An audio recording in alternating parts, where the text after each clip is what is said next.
Make that big boss less special. It ain't no game, but they saying welcome to the second level.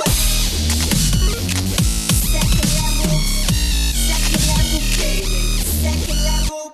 Hello, Internet, and welcome back, or welcome to Indie Please Add Details, episode 13. We finally made it to the teens, Tom. My name's Keegan, one half Level 2 Gamers, hanging out with my buddy, good old Bangers Mash himself. Tom, how you doing? I was when you were saying bangers and mash, in my head I was going 12-teen. Sorry, I was spacing it at the beginning there. Yeah, I'm good, man. I'm fine. I'm up for it. We had a great indie-related night last night. We're going to talk about some of that. We're going to talk about some of that. But But if you don't know, Indie Please Add Details is our weekly dip in the world of independent games and developers, where we discuss the news and our indie excursions throughout the week. Topping it all off with a topic of conversation that you can join. You can listen to us on your favorite podcast services, iTunes, Google Play, Stitcher, all those lovely places. Or you can see our faces on YouTube, or at youtube.com/level2gamingstl or level2gamers.com. And you can also see gameplay behind us of footage and all that kind of stuff. I would just say the level2gamers.com. Yeah, I screwed up because I was trying to fix it. I was trying to fix it, Tom. I mean, yeah, you were good. If you wanted to continue the discussion after the show, off air, but online, you can hit us up on Twitter at level2gamersstl or in Discord description, or link is in the description below. Getting there. So let's start with a couple things here. Thing number one. Detail number one. We talked last week about Cosmo's Quickstop. Kickstarter went live. Yeah. I have an update on that. Cool. So first thing, I'm going to flip over to my webpage here because I got to make sure I get the numbers right. So it officially is live. You can go. The link is in the podcast before. We might bring it forward to this one. Who knows? If we're that good, we might. Maybe. I mean, yeah, it'll be there. There's one way to find out. But they have 24 days left as of recording, have 94 backers, and they are at $6,544 of their $40,000 goal. Ooh, so it's not looking great. They have a couple people that have done. They have a couple people that did over 600, and one I think did 1,500, which is bananas. Yeah. I did back this game. I put $10 in this game to get an early copy, or get a copy of it, not an early copy, because I want this game to exist. I know $10 isn't a lot when you're talking about 40,000, but every little bit helps. So if you guys want to go help them out, go ahead and hit the link and head over there. But I just want to give you guys an update on that since it wasn't technically live last time when we were here. Also, there will be a live stream that I probably will tweet out. Our buddy Martin Beckett is going to be streaming the game here shortly, and we will have some gameplay on our channel of the demo as well. But I will tweet that out. Follow us on Twitter at Level2GamersSTL to get that information. Yay. Nailed it. That's all I was wanting. I was wanting to give an update on Cosmo. It's a great game. They should definitely have more support for it. So if you can support, do support. Do support. Speaking of people and good games and things and people we know, the lovely lady, her name is Carol Mertz, who heads up Pixel Pop. She worked at Happy Badger. She worked at Butterscotch Shenanigans. She basically was St. Louis gaming for a little bit. Yeah, she's pretty important to the local area for us, Cal, and she recently went off to New York to pursue bigger and brighter things, to do some schoolwork. And there is an interview with us on the channel that you can watch, by the way, just kind of about her and who she is and how important she is to independent gaming. But yeah, so she has a new little thing to try out. She does. It's called it right now. Ignite. It's a browser-based game, so it works in burn. Sorry, it said Ignite to burn it. But it's a browser-based game, so I've played it so far in Safari and Chrome, no problem. I've not tried Internet Explorer because I don't have Internet Explorer, and I did Firefox, and I'm assuming it works in all of them. The controls are very simple. You mash the spacebar. You're this little. Technically, you become a flame, but your little dot that you have to spark to become a flame. Gotcha. And you go around and collect other flames that keep going from flame to flame to flame. And I love her about me for it. So the game is Burn is a 3-week game studio project I developed in Unity for the NYU Game Center's Masters of Fine Arts program. It's an abstract little metaphor for working hard to chase your goals, burning out, and trying to restore the energy to carry on. Oh. So there's no real goal to it that I saw. Games as art. Yes, yeah. It definitely is one of those. And I'd say go check it out. Her itch.io is down in the description below with the link to it. But it was enjoyable. It's the same thing. You literally mash the space bar, you move the thing, and when your light goes out, you got to smash it again to reignite your fire for your passion. So I think it's cool because the story behind it. Yeah, it's It's definitely one for a lot of game developers out there that maybe worry about failing on a game. I mean, or anybody in general. Yes, but her having been a game developer, I think it's a little bit of that. Like, I see a little bit of her personality in there in terms of like having to consistently push out game after game after game and like trying to find the path. Well, she was so. Little story, because we had a conversation about her going to New York off camera after the interview at Pixel Pop, and she was nervous about making that decision. It's a big decision for her. I mean, especially since she's so established here. I was like, I believe she is born and raised St. Louis, so moving there. But she goes, look, it's gotten to the point where I feel like I've kind of hit the ceiling I can in St. Louis, and I want to go do some other things, which is more power to her. Apparently, NYU is a really great gaming. I would imagine so. NYU is a great university to begin with. So I'm excited to kind of see where she goes with all this, because she is the person that kind of wrangled me into the St. Louis gaming industry. I met her with Happy Badger 2 years ago now, I guess. And then it just kind of, from there, you meet different people and get in groups. You're like, oh, you know, it's a big fucking happy family. Everybody knows. World, after all. Speaking of which, let's talk about this is called a transition, Tom. Okay. Last night. You're not supposed to tell people it's a transition. It's a transition, Tom. It's detail number 3, even though it's technically not in my thing. Did we do 2 already? Yeah. Carol's thing was 2. Okay. Oh, yeah. Cosmo was the one. There you go. Got ya. Detail number 3. We went to a brutally honest feedback for the STL co-op dev. It was called Brutally Honest Feedback Night, and here's a little bit about what it was. It's better for developers to hear critiques while they still have time to improve the game than from angry customers post-release. But while you're having brutally honest feedback, please follow this simple rule. And this was a rule they kind of went over during the thing. Always point out the good along with the bad. It's crucial to describe the good along with the bad so developers know what to keep and what to scrap. Added bonus, it will help prevent spirit crushing. So it's, I mean, and then they actually gave a demo at the beginning of the There was a box. Thing. Yeah. There was a box, and it was basically an XY axis for those of you who can't see me drawing a box. It was just kind of describing the difference between positive, negative, positive, specific. Positive negative, is positive, useful, positive, not useful. Yeah. So yeah, it was quite interesting. Where it's like a positive, useful one is, hey, I like that game mechanic. You should build upon it. A negative, useful one that I'm gonna use as an example from last night is, I think during the VR game, which we're gonna talk about in Codename, I think it had a little bit too much management going on at one time. I was fighting a Titan, shooting guys on the side, shooting chests, changing arrows, so the arrows became health or different types of bullets. There was a lot of things happening. It's a lot of things happening at once that I didn't know where to go next. And there wasn't like a pattern that I could get into of like, okay, do this, this, then this. So that's that. And the non-useful is one thing that you're known for. It's not being shy when it comes to telling people about these things. It was funny. If you follow us on Instagram, the first photo I think you put up was technically it was the second one that went up, but it was the first one you put up was us in front of the sign saying brutal feedback is Keegan's thing. Yeah. I'm real good at being, I don't want to say, because you do that normally, like when we go to a con or something and you're talking to the game developers, you'll just be sat there going, well, this is, you need to work on this and this. But like, to me that's good. That's what they want. I was gonna say, if I was in their shoes, I'd like that, as long as it's not, hey, this is garbage. Again, right. Not useful. If it was not useful, it doesn't matter. But there's also a difference too between stating your opinion, because you don't know this, but I was eavesdropping on other people while we were walking around waiting to get in some games, and a couple of the ones I heard were pretty good, but they're different from other people. Like there's one game. What was the name of the brawler? It was called Costume Crash. That's it, Costume Crash. So the way this game's set up is, picture a single screen. If you ever played the Duck game, that's what it's similar to. But it's a single screen. You have up to 4 characters. You can grab masks that give you power up, and then you just basically got to beat the other 3 players. Literally it's basically think like Smash mixed with, like I said, Brawlhalla. Yeah, it's like it's 8-bit. And some of the feedback we gave was giving the masks some sort of identity to what power up they gave you. So like if you were Frankenstein, you got an extra HP hit. There's no way really knowing that. If you were like, when I became Dracula, I pushed the button, I started flying. I was like, oh, I'm flying. Yeah. Like I didn't know until you do it once and you learn it. Yeah. Counterside to that, which I found really interesting, is somebody said that the masks should either despawn after a certain amount of time, like if you're wearing one, and so that way everybody's not running away from each other, or they should have something where you can't pick up more than one mask.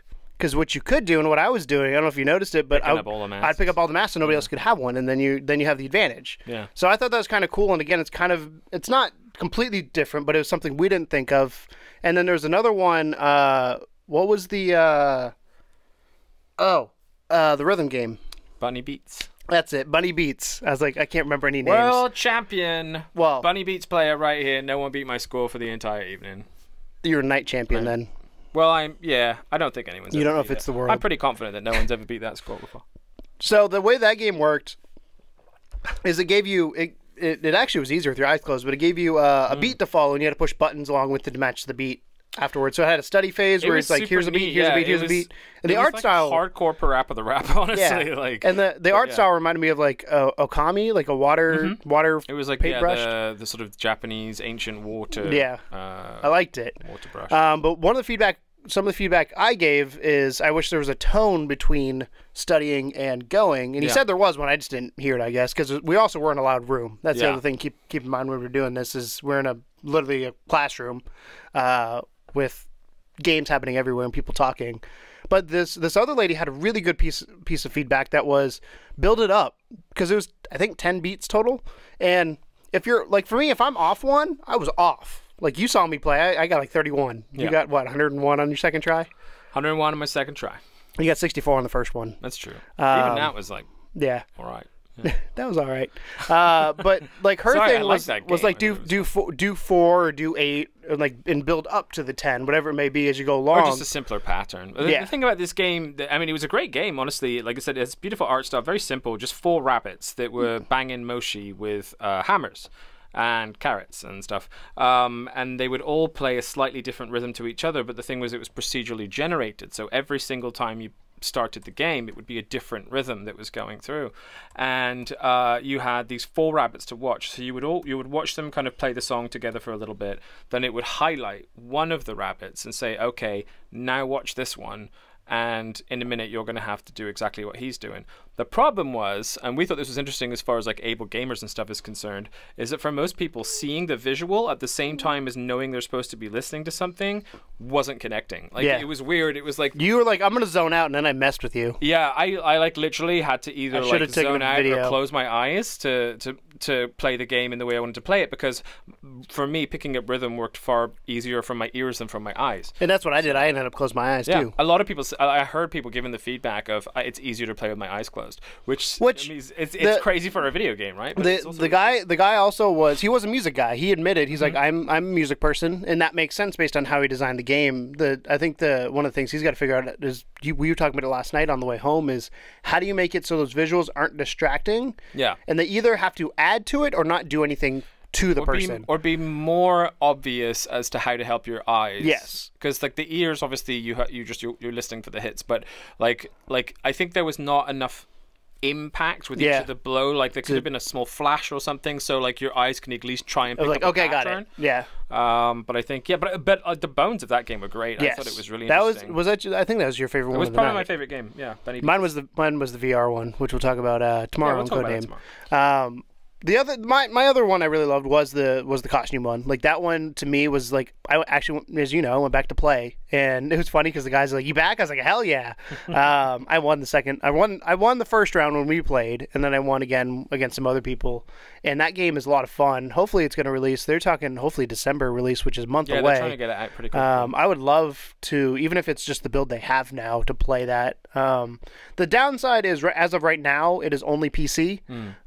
There was talks about potentially going to Xbox, which I think would be cool because I'm a console person. It works with controllers. Yeah. And they said with Xbox. They said you could use keyboard, and they're like, you don't want to. Yeah. So that's fair. But we played 4 360 controllers, and it was a fun, tight experience. As you know, the feedback I gave them that was positive was, I'm very much a stickler for controls. If you guys have followed me at any point during this, you know, in any sort of platforming game, controls are king, and didn't feel too floaty, didn't have any issues with it. When I felt like I should have right on the edge, I hit right on the edge, was fine. Physics were good. And you could time things out. So, like, it's one of those games, if you fall through the bottom of the screen, you end up at the top. So I'd watch a guy fall through, and then I'd come up top and sneak attack him and punch him, because that's what you do. or you boost at them. What other games were? What was the other game? I I'm really trying to think of the last one. Monster Daycare, because I'm also king of that. Yes, you heard it all, 8 children. One of only 3 games, 3 people, sorry, to have completed the game, I was told. I got 5? I got 5. You got 5, yeah. So basically, that was interesting. That was a game jam game, so it was just like most of these were from Scatter Jam or Game Jam games. So like there was a couple that looked like they had been in development for longer, but a lot of them were just something that the developers made within 48 kind hours. of like a proof of concept. And then like obviously they can build on it over time, but they just like to show them off, and why not? So so Monster Daycare was basically you were Frankenstein, and you were in a daycare, and the kids were running around. Nailed the name. Yeah. And the kids were running around, and you would have to like scare them into the center of the room. So that was where they would get like trapped. It was like where you were trying to herd them. You're essentially like a child herder, but you're a monster. Herder. So H-E-R-D-E-R. Yeah. She had to, when we did the demo, she spelled it, and I was like, okay, cool. Like, you're a kid herder that scares them. We'll call it a corraller. Yeah, corraller. Kid corraller. You're a sheepdog for children. Yeah.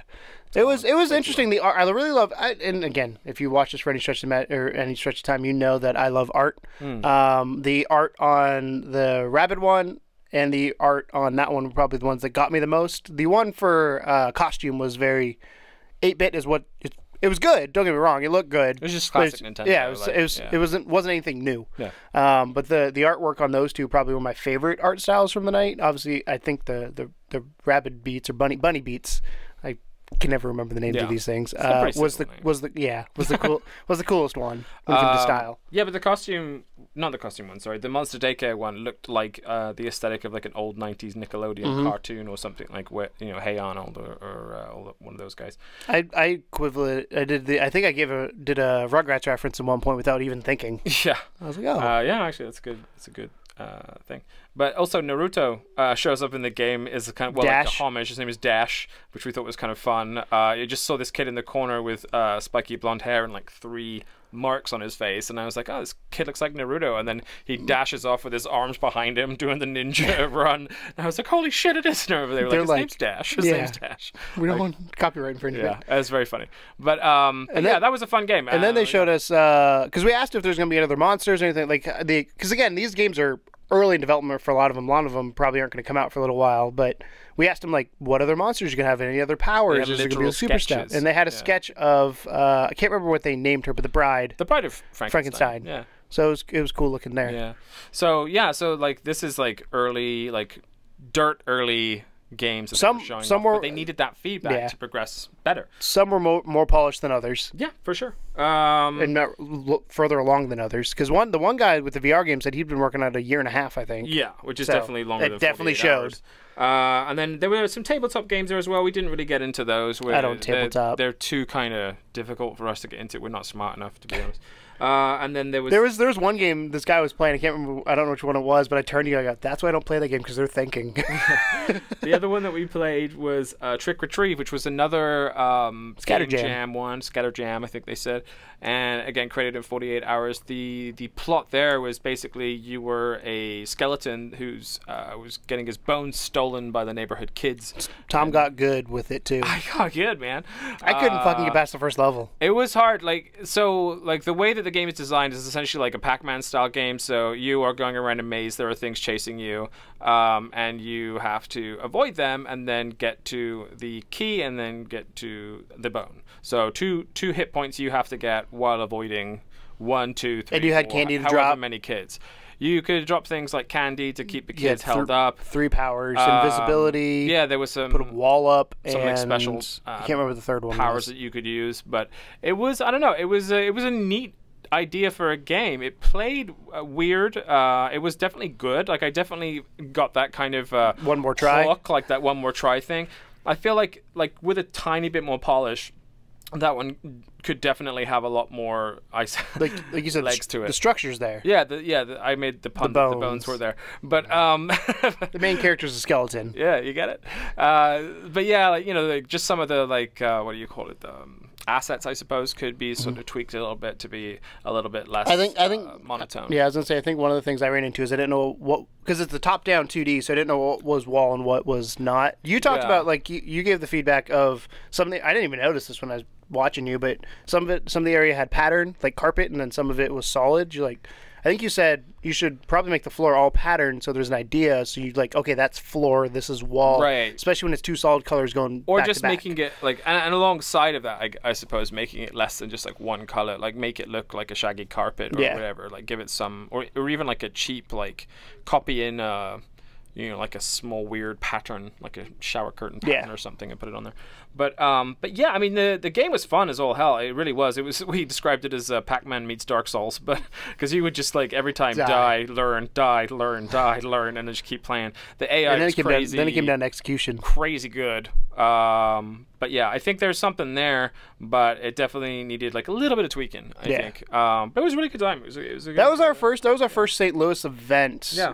I've been part of the Facebook group for a while, and get involved in your local community if you are any sort of indie fan. We're lucky that St. Louis has a decent indie developer community. We have a Facebook group, we have a co-op that you can join, all that kind of stuff. But they do drink ups, all these things, and people just bring games. Found out last night one of the guys I was talking to worked on the game for Game Grumps for their YouTube Red show, Killcore, and he's like, I was like, you put how much time into a game that's not coming out? He's like, yeah, it was a lot of fun though. I can only imagine because Game Grumps are not a small channel. I wonder if they're 4 million, like down the line they talk. So I asked him, I was like, did they think about releasing anything with it? And he's like, they did, but the problem is it's a MOBA, and the MOBA market's already oversaturated, and it's not an easy game to get into, that kind of thing. So that's why they didn't do it, because ease of it. That's cool. But yeah. That was what was it? Brutally Honest Feedback Night was the official name of it. It was a good time. I had like Keegan said, I echo those sentiments. Go and talk to your local developer community if you're interested in indie games. Oftentimes they want your feedback, and honestly,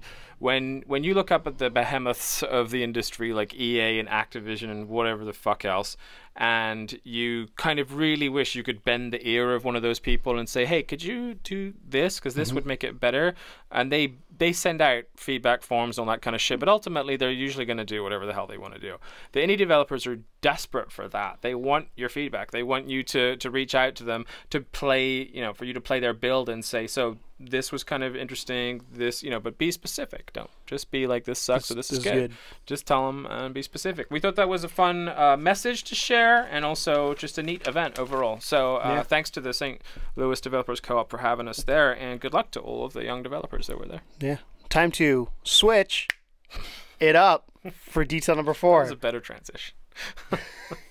Porting Ark Survival Evolved to Nintendo Switch would take a lot of work, according to director. No shit. So Ark Survival Evolved, if you don't know, is still in early access. I don't think it's officially released yet. It's going to be coming out. I think it got. Is it full release? Is it full release? On PlayStation. I've stopped playing it once it. PlayStation won't release early access. No, well they had it when it's still early access. But I think it's not now. I don't know.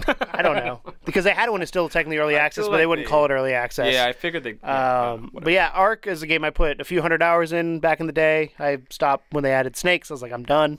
But this was quite interesting because I never thought about having it on a Switch. First of all, the game Ark does not run well. It is not well optimized. It is sluggish even on a good computer. So I want to read this quote here from the co-creative director. This is from DualShockers. Quite a few developers are working hard to port their games to Nintendo Switch, and today DualShockers talked to Ark Survival Evolved co-creator Jesse Rapczak. Rapczak? That's a cool last name. Awesome. Asking if there was hope to see the popular survival game on a Nintendo console. Rapczak explained that the studio is excited about the platform and it seems to be doing well at the moment compared to the Wii U. That's an understatement. I think they've almost sold as many as the Wii U has already. Especially when it comes to third parties. They're very interested in what is going on with the Switch, and Rapczak himself said would personally love to play Ark on the go. That being said, they don't have any concrete plans for a port at the moment, and they still need to get through the expansion packs and other works they're doing, but have gotten through the game's primary retail release. So yes, their engine and technology is ready for future platforms like the Switch. I don't think it would work. Yet, it would take a lot of work. The Switch has less memory and lower power than the standard Xbox One, and if Studio Wildcard wanted to port the game to Nintendo's console, they would have to do a lot of optimization work, and it probably wouldn't be the exact same game. The team would have to change some things and maybe features, especially for reasons related to memory. At the moment, they don't quite know what those changes would be, but it'd be very exciting for them to work on if they decided to do that. Ark Survival Evolved is currently on PS4, Xbox One, PC, and the game just received an update to support Xbox One S, which makes it look a lot prettier than it did on the original Xbox One. No. Got it. That's my answer to that whole thing. I mean, no. he wants to do it, but I don't think anyone wants it. You know what I mean? I think it took a bad enough slump going from PC to console. Like it was like you said, it had a ton of frame rate issues and stuff when it first came out, and it still does. Yeah, and like the bigger problem for console gamers, and this probably actually would be better on the Switch, is that people kind of took over the servers. Like it was almost like the days of when the hackers were infesting Call of Duty. If you could do a private server, like I played on private server, had no issue other than one giant asshole coming in and murdering everybody. If you're not the type of gamer that has a lot of friends but wants to play a dinosaur survival sim, then you have to rely on the public server. And there was people that would just camp out inside, and they would wall up they'd wall up so you can get in. All that kind of stuff. And it was like, I don't know, it was just kind of shitty. Like it just seemed like a toxic community. Like we talk about toxic communities. Like that one seemed really bad. I think it's really interesting because I never had that, because like I said, I was on a private server with friends the whole time, and there's about at the peak there's probably close to 10, 15 of us playing together.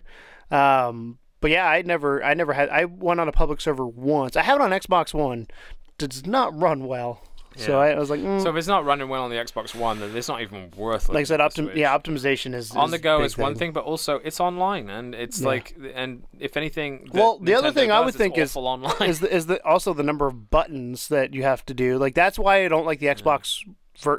I guess the console version now, because on PC or PS4 as well. But I don't like the console version because the button mapping is so convoluted that Switch, I don't think, has as many buttons as... It has the shoulder buttons. It has the 4 face buttons. I don't know, mate. I think it just about does, but they're awkwardly placed, so it definitely wouldn't be as easy on the fly for like changing out. Yeah, and you couldn't play with one Joy-Con, I don't think. That'd be tough. No, not at all. So, moving on. Still speaking of Nintendo. This was crazy. This was bananas from VG247. BANANAS. Nintendo plans to manufacture between 25 and 30 million Switch units next year. Do you remember how many units the Wii U sold? No. 13 million. Okay. So they're doubling what they sold of the Wii U in 1 year. That's not a bad side. I think they're absolutely right to do it. I think there's still demand for it. I think for most console players, if you're talking about PS4 versus Xbox, then they're not as interested in buying. If you're a PS4 player, you're not as interested in buying an Xbox. If you're an Xbox player, you're not as interested in buying a PS4. I think both parties would rather the Switch because there's just a bigger variety of and it's Nintendo. And variants, and it's Nintendo. So it's like, I think this is everybody's second console. Like if you wanted to own the whole generation, you would pick the opposite of PS4 or Xbox last. Every generation, I think, has been like that for the last couple. But yeah, so that's good. I think they'll do well. I think they'll sell them all. So according to VG247, Switch production will increase drastically due to the expected high demand for the system. Nintendo plans to increase Switch production throughout its next fiscal year. According to sources speaking to Wall Street Journal, Nintendo plans to manufacture between 25 and 30 million by the end of March 2019. At present, the company is producing around 2 million units per month, so math, that's 24 million a year. So it's not that big of an increase, but it is an increase because I can only imagine how hard it is to manufacture 2 million units in a month. Yeah. Taking the aforementioned figures into account, production would increase by 2.5 million units per month. Switch systems have currently shipped 7.63 million units. Like again, Wii U I think sold 13 million lifetime. Nintendo said in its latest financial report that it's expected to exceed around 10 million units shipped by the end of the fiscal year, which ends on March 31st, 2018. The company revised this forecast to 14 million units for the fiscal year. So it's just better. I think there's two things about that. Are you going to finish up? Yeah, I was going to say, taking all the Wall Street Journal figures line up, about 50 million Switch units will be made available to the market by the end of 2019. 50 million. Think about that. How many PS4s are out there right now? 75 million, maybe 70, 75 million. The Switch has been out since March.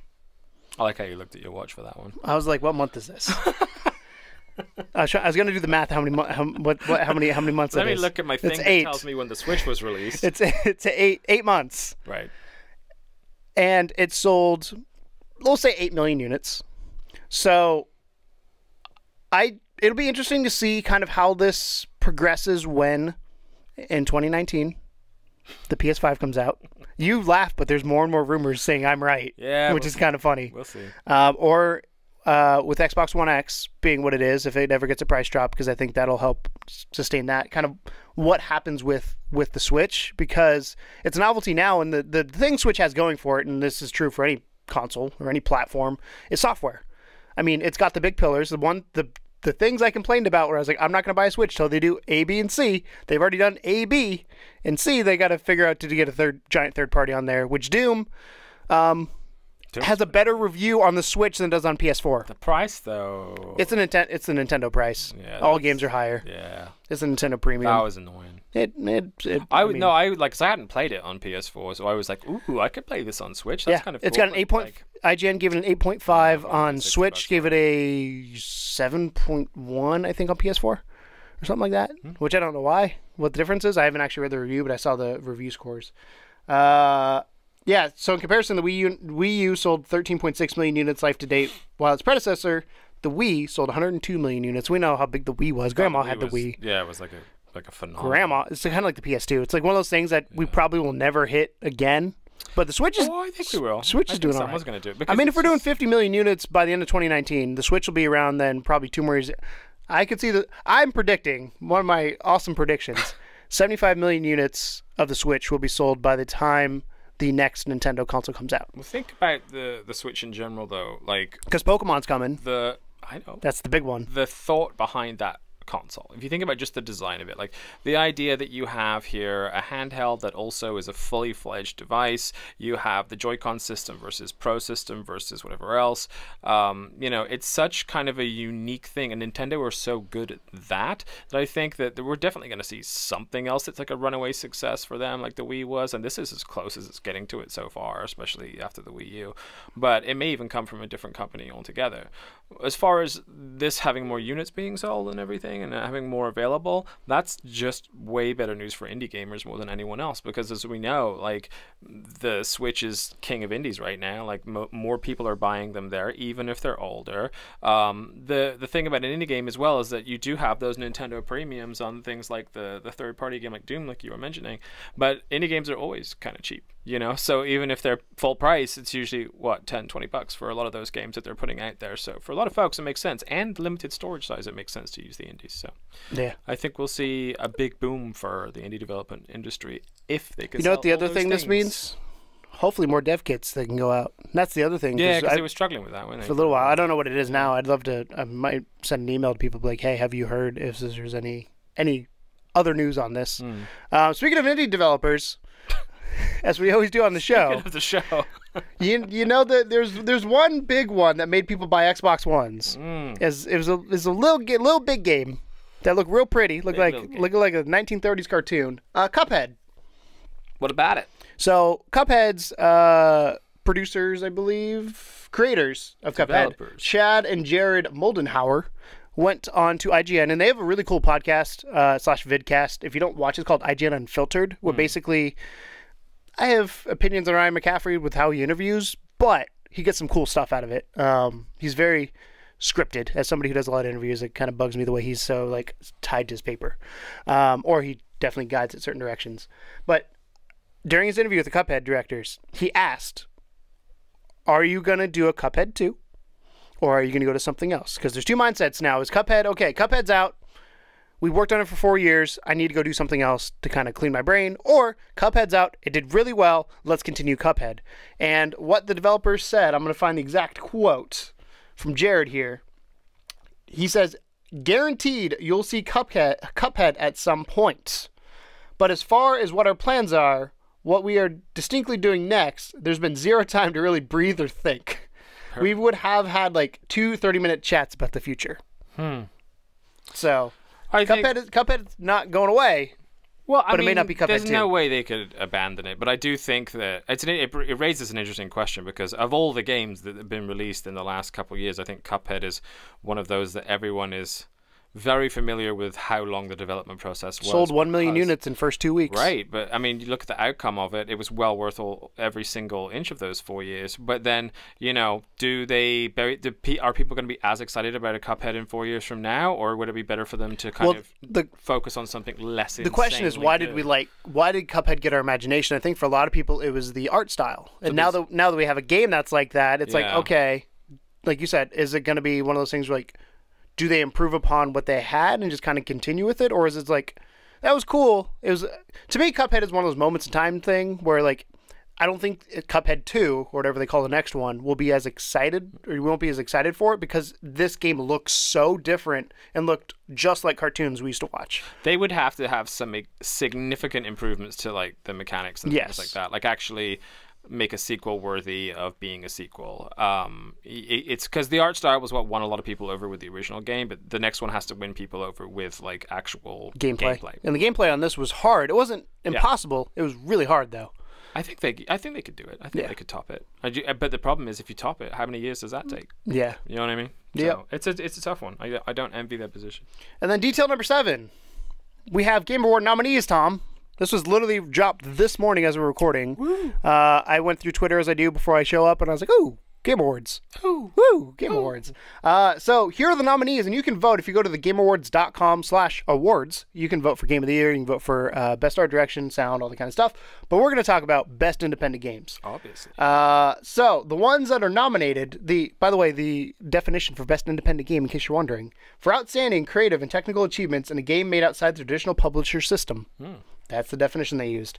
So game number 1, Pyre by Supergiant Games. Jordan's all about this. I never played it, so I can't really speak to it. Have you? Did you play Pyre? No, I did not. But I have had many conversations with Jordan about it, and he does say it's a wonderful game. It's one of those things I'd probably pick up on a sale. But my initial impressions were that I probably wouldn't enjoy it. So yeah. Next one we played, Night in the Woods from Infinite Fall. Super cool game. It was a cool game. We had Jake play that one. That one actually, I never finished it. We never finished it. Apparently, it has a really deep ending that I had no idea about. Yeah, it was very smart. It was very well done. The art style was unique as all hell. It was a wonderful little title, and I don't necessarily think it would be Game of the I don't think it would be in my top 5 for the year indie game wise. So I'm not necessarily as rooting for that one. But I'll root for all of them because I want them all. I want Yonder. I wish Yonder was in here. Yeah, but Night of the Woods was a great game. I don't think it'll win. I'm surprised that PUBG is not in here, but I wonder if it's because it's published by Microsoft now. Yeah, it's not considered. That's not considered anymore. Why they put that. Next one, we just talked about it. Cuphead, Studio MDHR. I think this is gonna win. I think it has as good a chance as any. I think it's gonna win. I think there's one other one. I'm looking between the two that I know are going to be the contenders, and I think the one is going to lose out to Cuphead because of the pure amount of time and passion and hype and all that, and how well it was received. There's a lot of hype, and it met the hype. Yeah. Versus, I think the other one kind of surprised you. Yeah. It was a surprise. Yeah. Other one by Giant Sparrow and Annapurna Interactive. What Remains of Edith Finch. Great game. It was. Again, not. It was a very sick and twisted and weird game, but I wouldn't put it. Again, I hate to say, like, oh, it wouldn't be my top 5 or whatever, but like I had a really enjoyable time with Edith Finch, but there was nothing about there that was like, holy shit, I can't believe I'm playing this. This is amazing. You became animals. That was probably mind blowing. I mean, it was cool. Don't get me wrong, it had some really decent mechanics, but at the end of the day, it was a walking sim. Yeah. And I think I think it's almost unfair to put. There should be like a best walking sim category because it's almost unfair to put a walking sim up against a game like Cuphead. Yeah, you know what I mean. They're two different. It's like apples and oranges. But I really enjoyed it. What about up against Hellblade Senua's? I never played this. Sacrifice by Ninja Theory. Is that your game of the year or indie game of the year? It's not my. Do you think it'd be Cuphead? I don't know what my indie game of the year is yet. I haven't thought about this. I think between Hellblade and Cuphead. This is just between Hellblade and Cuphead. I don't think. Yeah. I think Pyre, Night of the Woods, Remains of Edith Finch were all solid, really good indie games. But I think Cuphead and Hellblade were outstanding. Yeah. Because they both did something unique, and that was Cuphead's art style, frankly, and Hellblade's what do you want to call it? Schizophrenic mechanic, where she was consistently talking to herself for the entire game. It was haunting, especially in headphones. So you would hear voices like a crazy person for the entirety of your playthrough of that game, which is terrifying. Yeah. So that's an interesting mechanic that they used, and I think it's absolutely neck and neck between those two. This next one, I kind of like this category. So it's best debut indie game. So it has to be your first indie game. So recognizing a new independent studio that released its first game in 2017, winner. I can't speak winter. Winner selected by fan voting. So this is 100% fan voted. Cool. Every other category, the way it works for the like game of the year and all that is 10% fan vote, 90% they have a jury that they do. Don't they choose the YouTube personality one as well, the fans? I don't know. I know it's on there. I voted for Andrea. Go vote for Andrea Renee. She deserved it. No. We're not nominated. You can't vote for us. There's someone else on there, I'm sure. No, Andrea Renee. Oh, there's really not anybody. There. We'll get there. Settle down. No, yeah. I'm just saying Andrea Renee, the busiest woman in video games. She's actually, I love her to death when it comes to, she works with Kind of Funny now, and I'm super excited. And what's good games? Just shouting out other podcasts here. Okay. But best debut indie games, getting back to here. Slime Rancher by Monomi Park. Our buddy, the Dream Saga, played this on streams. Loves it, yeah. Yeah. I've seen Jacksepticeye play it. Looks fun. It looks interesting. I don't know if I'd get into it. It's a lot of slimes, a lot of shooting stuff, a lot of breeding. I've never played it, so I hold my comments. But I think that as far as I know, everyone that has played it has really enjoyed it. Mr. Shifty by Team Shifty. Not played this one. Can't comment on it really. Never heard of it. I've heard of it. I know Markiplier played it, but I've not watched gameplay. I've not done anything with it. Doesn't that show the power of streamers, that even though we run like an indie podcast, we can still miss these games that are like at the top of the fucking debut indie game category? There's so many of them. Next one, Hollow Knight, Team Cherry. You've heard of that one? Nope. Of course you haven't. That one's really good. It's I've not played it, but I've watched a couple people play it, and it's that's what I'm saying. Like, if it wasn't for like Jacksepticeye or any of this, Markiplier stuff, would you even know these games existed? Probably not. Yeah. I just throwing a philosophical point out in the middle of the episode. Continue on. I have played this one. Golf Story by Sidebar Games. Do it. You enjoyed it. I did. You had a lot of fun with it. Switch exclusive, which I think potentially might have heard it, but I don't, because people may not have played it. I think, but I assume if you're voting, most people that have a Switch picked it up because A, it was cheap, and B is that's only 8 million versus RPG. 150 million, or not. Yeah. Probably not 150. It's probably like 100 It'll million. hurt it. Yeah, I mean, but because this is fan vote. This is like every Nintendo fan is voting for this game because it's an exclusive to the even over our last one here, Cuphead. Yeah, because they may not have played Cuphead because they have a Switch. Yes, but more people own Xbox Ones than Switches. True, but I'm just saying, like, so if they're voting independent games, the vote is split because Cuphead is one of many indie games on there. Whereas when it comes to Nintendo, this was the only like straight up exclusive Nintendo thing on there, and the most popular indie game that was released. Yeah, but you said yourself earlier that Nintendo's usually people's second console. Yeah. So I know. I'm just saying, like, that's a lot of people. Think about PlayStation, Xbox, all possibly get a Nintendo, so you could even have. But they don't own Nintendo yet. Only 7.63 million of those 100 million people own Nintendo, Tom. It's when you numbers. Use math, so it doesn't make sense. I learned. So my dad is, as you know, he's an executive for a music company, and one of the things I learned at an early age, and one of my favorite quotes from him is, goes, you can make stats say anything you want as long as you get the right numbers. And I was like, that's fair. You can maneuver numbers however you want. I do it all the time too.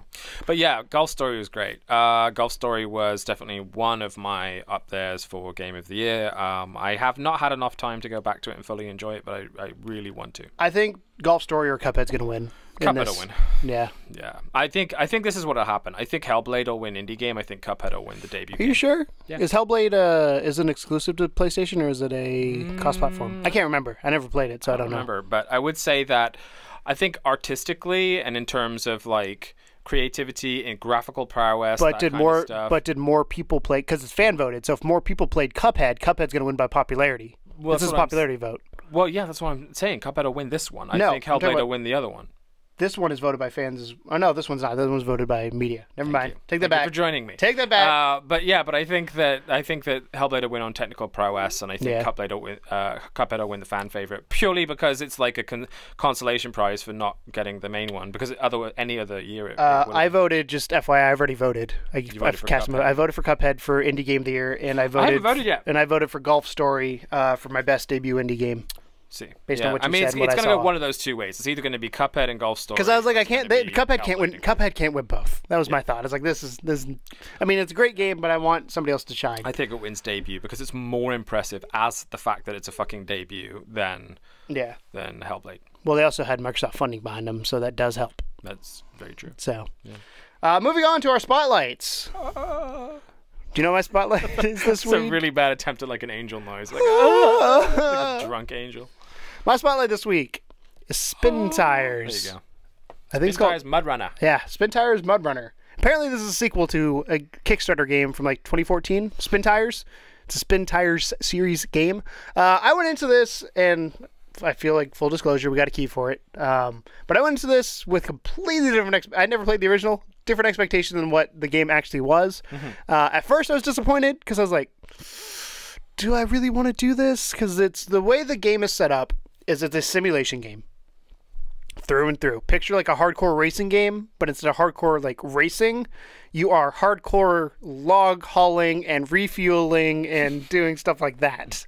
And it sounds it sounds stupid, but the more and more I played it, the more and more I enjoyed it. Right. And it was one of those things where like the physics were real. So the gameplay behind us, you'll see, or it'll also be, if you want to watch the whole thing, and I recommend you watch all the way to the end because it'll show off the physics that you can do. But basically there's challenge mode and then there's like free roam mode.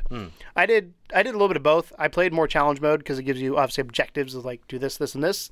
And then you have bonus objectives of like, for one of the things you had this truck that was running out of fuel, so you had to get the fuel truck, but the fuel truck was broken, so you had to get the repair truck to fix the fuel truck to fuel up the other truck. So is it like mission based, or if you challenges they are. Oh, okay. If it's free roam, it's like just do whatever you want. Gotcha. So what do you do in free roam? You can go to like just different objective areas. Oh, okay. So it's like if you want to get Burnout Paradise. Yeah, if you want to go to the logs, you can go do the logging one. If you want to go do suppliers, you can go do that. You can choose different trailers, all this kind of stuff. It was really pretty. There's a few pop in here and there. There's a few like tree glitches that were a bit wonky. But graphically it was really good. So a couple of things about the game. Best driving simulation game I have ever played when it came to feeling the road and all the bumps. So a lot of this game is off-road or dirt roads. There are paved roads that you go into. And you have everything from a pickup truck to 18-wheelers to you have like army-style 6-wheeled machines, like big hulky things. Caterpillars. Yeah. And it's each one feels different. At first it was a bit clunky when it came to them. So to give you an idea of how this game works mechanically, how sim this is, you pick a truck that you want. You have to hold the button to start the truck. You then have to release the parking brake. And then you have, based on what the truck has, they have different features. So like 4-wheel drive, shift differential that you can turn on and off, that kind of stuff. So it's sim enough that I enjoyed it, but it was not to the point where like, I feel like I was doing too many things. Again, like I said earlier with the VR having to juggle too many things, there's like, okay, on, off. If you use shift differential and you used all-wheel drive, you use more gas. So you had to keep that in mind of like, oh, I'm running out of gas. If I'm on the main road, probably should turn that off so I use less gas. Serious level of realism in there. Yeah, it was actually really cool. And they also had one of the things you'll see if behind me, hopefully if it gets to that point while we're talking here, is the first mission I played is I had to go pick up a trailer of logs and deliver it to the sawmill. The camera in this game is probably my biggest issue, and there's 2 cameras. Well, technically 3, but 2 main cameras. Okay. Camera number 1, and the one preferred method for me, was inside the cab. I would love to play this as a steering wheel at some point. I think it'd be kind of fun to play the steering wheel. Maybe? I don't know if I do VR. It'd be pretty cool, like with the force feedback, though. Yeah. You just be vibrating the whole time. So you had in-cab, and you could look around, like always, look to your left, look to your right, all that kind of stuff with the right stick. And then they had like a weird outside to your left of the truck camera where it's not like, cause normal driving games, you're above the car behind it. This one, you're above the car, but to the left of it. And you can move the camera around slightly, but you can't get up high enough behind it. So when you swing from left to right, you go through the truck onto the other side. That's weird. Yeah, it was weird. The other thing I didn't like, and again, you'll see it in the footage, is I went to go back up to finish a mission, and backing up an 18-wheeler, so they force you, in my opinion, they force you to use the cab mode a lot of times, but the mirrors don't work inside the cab. So you can't see where you're backing up to, so you got to pop out between inside the cab to outside the cab. Okay, am I straight? Nope. Line up. Straight. Line up. And to give you again, how sim this game was, I dropped the trailer off, and then you literally just have to pull forward to the spot to end the mission. Well, guess what? It took me so many times of moving back and forth that I had sunk my truck down in the mud, and I could not get my truck out. Like, I literally was stuck in the mud. I was going back and forth, and I was like, I can't get out. It's a serious level of realism. It was. Again, though, that's crazy. That was. I was pissed, because I was like, why the... Because I'm like, in my head, I'm like, I'm recording. I look so stupid right now because I can't get the damn truck out. But what happened, or what I ended up doing is I was like, oh yeah, there's a winch. Most trucks have a winch on the front to help you pull through the obstacles. So you can attach this winch I ended up attaching it to the side of a building, and then you can just pull yourself out or go somewhere easy, which is what you do in real life. So I'm excited to play. I only played I think I've played 5 different trucks total so far. I've not unlocked everything, obviously, but I want to go through and kind of see what all the detail and depth is to each truck and kind of how replay value is, because I got 3 stars on the first one. Second one, so they have bonus objectives. So the one where you had to fuel the truck, you had to fix the truck, you had to go get the fuel and all that kind of stuff. At the end, you then have to take the truck that initially you got in it's got logs again, to go to the sawmill. And one of the objectives is to not use a bridge. Don't use the bridge, go through the water. Well, in my brain, it's like, okay, there's a bridge. I can go right next to the bridge into the water. Yeah, the water has current. So my truck is inside the water, and you get damage if you go below a certain point, like in real life if you drown the engine. But I get halfway into the water, and all of a sudden my truck starts tipping. Okay. And it just went over, and that's where I ended the video. So you need to hang out to the end.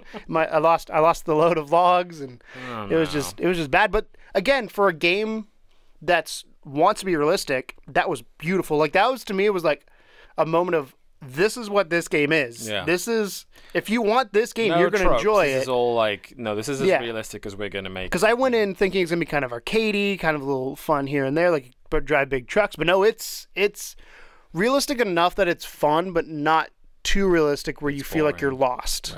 Right. You can do manual shift. I do automatic shift just because it's way easier.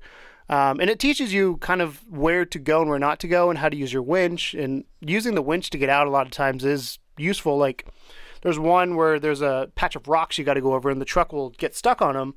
So you grab the winch and you pull yourself sideways, just slightly, go forward, pull yourself sideways, go forward. It's very realistic, and I enjoyed it. I do want to say that is a warning. There's a warning, though, if you don't like Super Sim, if you're going in arcadey, you're not going to probably enjoy it. But if you want that realistic of getting stuck in the mud, you want the, hey, I'm doing driving mechanics to the extreme, I said pick up Spintires. I believe it's on PS4, Xbox One, and PC, but I'm going to double check that real quick. Yeah, I mean, I didn't know a whole lot about this game. All I knew was that the developers were sharing a lot of information on our terminals. I was excited when I saw the first trailer. Yeah, I mean, yeah, we posted it up because I was just browsing through terminals and found the trailer and threw it up. And then you and I think Blue, maybe a couple other people were like, "This actually looks really great." So clearly the trailer was well cut. So kudos to trailer folks for.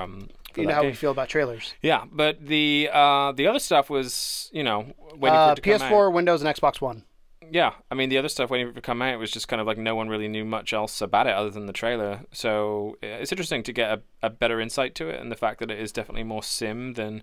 I'm excited. There's a screenshot of a crane, and I hope I get to drive the crane at some point. I'm assuming if there's a screenshot of it, it's in there somewhere. Well, it's loading a truck, so I wonder if it's the truck being loaded or what. But yeah, the mud and the getting through the terrain is half the battle. So you could go straight from point A to point B, but it's going to be a pain in the ass. And you also get dinged if you damage your load, that kind of stuff. Or you can take the road and be fine. Probably the big complaint I had with the system that they used is marking your path. Because, again, if a lot of it's off-road, there's no real roads to go to. It's dirt roads that you find. but you had to like mark each step along the way, which I did not like. And so I would mark, say I was going around a curve, I had to mark top of the curve, end of the curve, and then straight down. Weird. Instead of just being like, here's where I want to go, and it didn't auto-calculate the best route for it. Gotcha. And I did not like that because it took way too much time to find it. Yeah, so if I picked the endpoint, it would just be a straight line. I was like, well, that sucks. Once I found that one out and I started doing boop, boop, boop, it was a little bit better, but that was just annoying at that point. So half the time what I ended up doing was just not using the waypoints and just looking at the map every so often. That's cool, though. I think I don't know if I would enjoy it per se, but I don't think you would. I definitely would play it. I don't think you would be. You'd be into it. My redneck came out and I loved it. Let's just say that. So, like, again, if you don't like the super sim realistic version of car games, you're not gonna like this. But this one was a lot of fun. Cool. And that was Saber Interactive. Yep. Developed that, published by Focus Home. Yep. 5 game environments, by the way. I have not made it all the way there. There you go. So, well, thanks for that. Spintires Mudrunner is available now. If you guys are interested in that, you can go pick that up. That's Keegan's review. If you want realism over arcade, then that's your guy. That's the way to go. As far as mine for this week, it is a very bizarre little game called the Count Lucanor. And I've already done some gameplay, some heavy gameplay stuff for it, and also like an actual review for it as well. I'm going to see if I can find a little. By the way, I didn't mention that they sent me, I've read this before I played, but they have tips of how to play the game to not get stuck, and I thought that was kind of awesome. Good on you. I mean, that's only mainly for like reviewers, but it is nice going into a game that you know is going to be super sim and kind of intimidating that you just go, oh, that's how I do it. Yeah. So, the Count Lucanor is a very bizarre little game, and we got this kind of random email out of the blue on it, and they were just like, and this was something that I mentioned in the review as well, is that they were so good about it. Like, they just, they sent the email, it was a really pretty email, there was screenshots, professional looking, video and everything embedded, and it just said, hey, here's our game, Count Lucanor, we really like it, we think that you guys would like it, here's a key, here's video, here's... You know, it's one of those things we don't really know who you are type thing, but we think you might be interested in this. Yeah, which was really cool because most of the time, you know, we have to do the chasing down to try and get that stuff. And as you know, with our frequent conversations about indie media and indie devs working together, this is a prime example of how to do it well, by the way.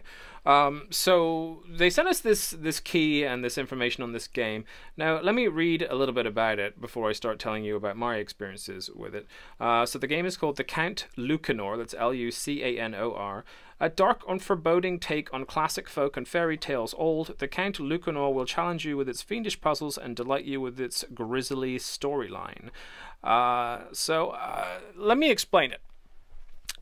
Please explain. Please explain. It is an interesting cross between a horror game and an RPG. It's not quite either. There's definitely horror elements to it, but there's a lot of RPG elements to it as well. It's a cross between Western and Japanese in the way that it's laid out is very like an old Zelda game. A lot of the art style, specifically the, what do you call it? Like the CG sort of areas, the cutscenes are very anime-like, but the actual main game is very Western-like. It is not quite 8-bit. It's not quite 16-bit. There's just like... It just doesn't know. There's so many things about it that are just kind of weird that I had no idea what to expect because like there's no real sense of what you're getting into when you start it. But as you start playing, you uncover that it is a basic sort of RPG to begin with. You're just getting stuff, items, going off on a quest. You're a young boy named Hans who's decided, who's decided... Is his brother Franz? I don't know. Hans and Franz? But his dad's gone to war, his mum is poor and can't really afford to feed her and Hans. And Hans is like having his birthday and he's all like pumped about it, and then he's like, what am I getting for my birthday? And she says, nothing. You ain't getting nothing. I can't afford nothing. So he's like, fuck this shit, I'm out. He leaves, goes through a magical forest in search of glory, and that's how the game starts. What happens then is after a couple kind of weird interactions, you end up talking to a goat herder. A goat herder. H-E-D-E-R. Second time I'm never going to use that word again. Goat corraller. Goat herder. And don't hurt her. He looks like Huckleberry Finn. You know Huckleberry Finn. I know who looks Huckleberry right? Finn is, Just yes. checking, you're American. And This is fucking like required reading. he's like, I never actually read it though. He's like, I have wine, you have cheese, let's party. So Pour the wine, I'll cut the cheese. something like that. And so anyway, you drink a lot of wine, you pass out. You're 10, by the way. Your name is Hans, and you're 10, in case I didn't mention. Your name is Hans, you're 10, and you drink wine. And you drink It's wine European. with Huckleberry Finn. And so you pass out, but then when you wake up, the entire game has changed. So it's gone from like this beautiful sort of like serene RPG with like woods and forests and donkeys and apples and all that kind of stuff into fucking Silent Hill, basically. Like, you go back to the same goat herder, and the goats that were surrounding him are now stood up on two legs dancing, and they look like Satan. They have like, you know, like goats look like Satan, right? So they have like that. They have blood in their mouths, like fake fucking teeth and everything. And then the Huckleberry, his severed head is on a stump, and his body is just decapitated on the floor. And you can still go and talk to him. I see no problem with that. Right. So like fine. you go from this like beautiful, like this is just a happy RPG, to like, oh my fucking god, there's a severed goat herder head on that stump over there, and the goats are all the devil. So that it instantly should tell you what type of a game that you're in for. This is a game that's full of twists right off the bat. As you progress through, the idea is this. You meet a guy, he is what we call a blue kobold. His name's Max. No, I can't actually I can't tell you his name, and I'm glad you mentioned that, because that's the point of the game. Is he says, I am the protector of Count Lucanor's gold. He wants an heir to take over his gold. I know you. You're a little brat. You want gold. I will give you till tonight to guess my name. It's Max. Well, I don't think so. It's 8 letters. But so Maximilian. that's more than 8. It's got to be. Yeah. So you go into this castle, and the castle just becomes like a genuine like just dungeon crawler, but you can't fight anything. You have to hide from everything. So it starts off relatively normal. There's no baddies or beasties or anything. There's just a bunch of doors, and you kind of make your way through to eventually discover that you can get keys for each door. You go into the door, you solve a puzzle, you get a letter, and then that goes. And then Blue's Clues song comes on. Bah, bah, bah, bah. We just got a letter. And wonder who it's from. Spin the wheel. Choose another letter. I say it's no, but it's there are no T's. It's Tom. a fun mechanic, right? It's a fun mechanic. So you're going around each room, and each room doesn't necessarily have the answer to that puzzle in that room. You may have to like wait until you get the red key before you can get the answer to a puzzle in the blue room or whatever. So it spreads itself out. NPCs are fucking weird. Like there's an old lady and a pig that you talk to right at the beginning of your journey. When you're in that universe, the pig is her son, and the sprite is like he's still on all fours, completely naked, and he's like farting as you walk up to him, and you're just like, what the fuck is happening right now? It's so creepy. And then you have to find this dude's name, but even then they're like, you'll never get his name because there's a certain way you have to spell it, and you at some point you get like a ring that shows you the truth when there's something that's fake there, so you have to try and put this ring on in some areas, underground tunnels. Do you like it that you should put a ring on it? And it's called like the truth ring or something. So it's from Lord of the Rings. So a little bit.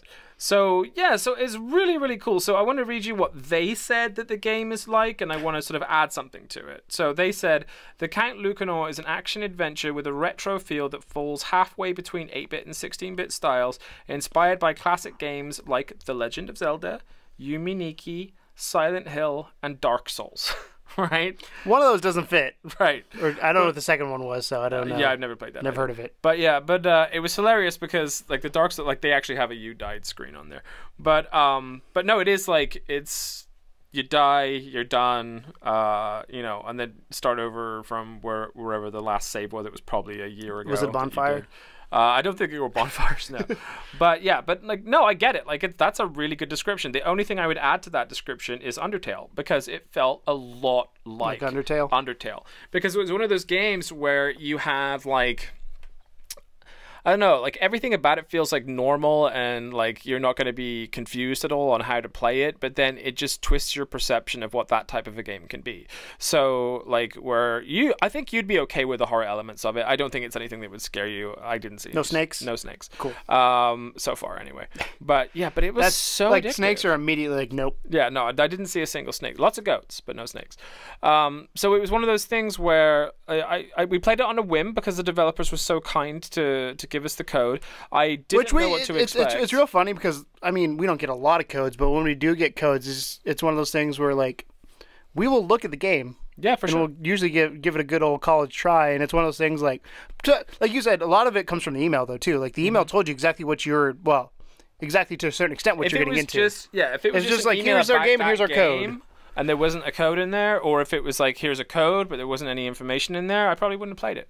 But it was because of the way that everything was just presented out really nicely. It's called a press kit, Tom. Yeah, well, it was better than a press kit. It was better than a press kit. Well, an EPK, electronic press kit. So I actually ended up really fucking enjoying it and actually getting stuck in and being like, well, I want to know this bastard's name now. I want the gold. And it's really funny in places. Horrific in places, just an all-around decent game. Weird RPG horror mix. 10 out of 10. It's a decent game, guys. But I really enjoyed it. So I would say, and this is the thing that bothers me about it, is because the artwork is not great for the application. When you hover over the application for it, the artwork is just a picture of the blue cobalt, who's the thing you have to guess its name.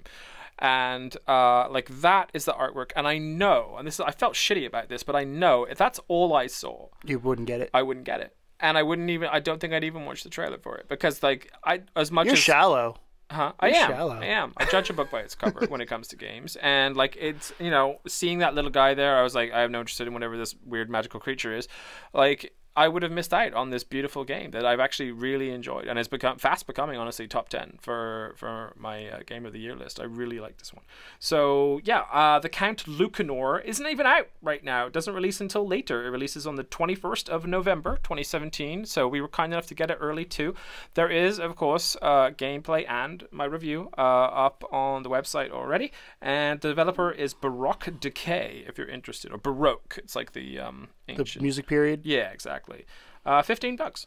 So cool. What platforms? Right now, the one that I played was PS4, but it's supposedly coming to everything. But right now, it's PS4. Cool.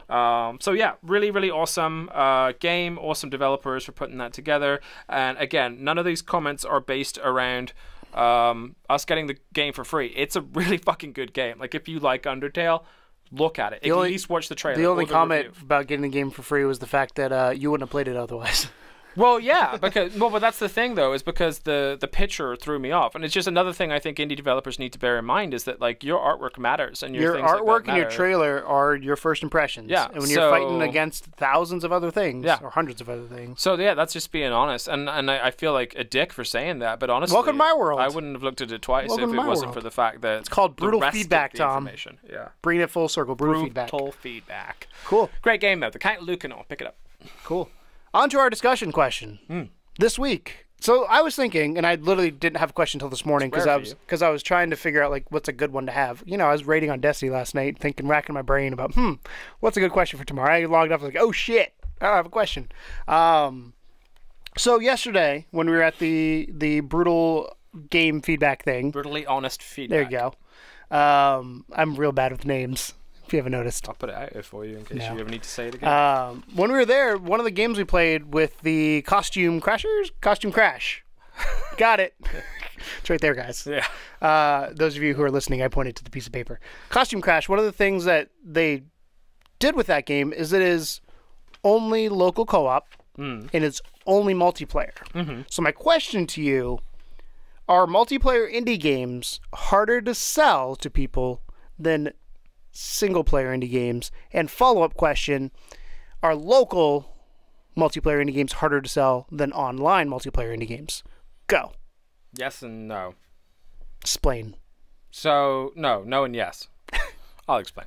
So, no, I think that specifically if your game is a multiplayer online game, I think it is more likely to sell PUBG. than, than speedrunners.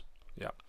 So I think it's more likely to sell Minecraft, that kind of stuff. Because I think that the one thing that indie games can often use, or the thing that propels an indie game towards fame, is the fact that it gains a giant online following. It's streamers, that kind of thing. Yeah, there can be a billion people that'll talk about how great a game like That Dragon Cancer was, or something like that. But once you see that once, you're done. Yeah, exactly. So it's kind of like the story elements of indie games, the creation aspects of it are what I love the most, but I know that for longevity and for people to keep talking about your game and for the likelihood of them to keep, in being invested in this series, that really online gives them an advantage easily. But I think to answer the other one, whether local co-op is harder, I think definitely. I think local only co-op is harder. Especially on something like Steam. Yeah, because, even though I'm sure there are plenty of people that do have a bunch of friends that would get together and play a game, there's not many that would use like 4 controllers on a PC or something. Also, especially at our age, like getting us together in a room for one day a week is hard enough. Precisely, right? So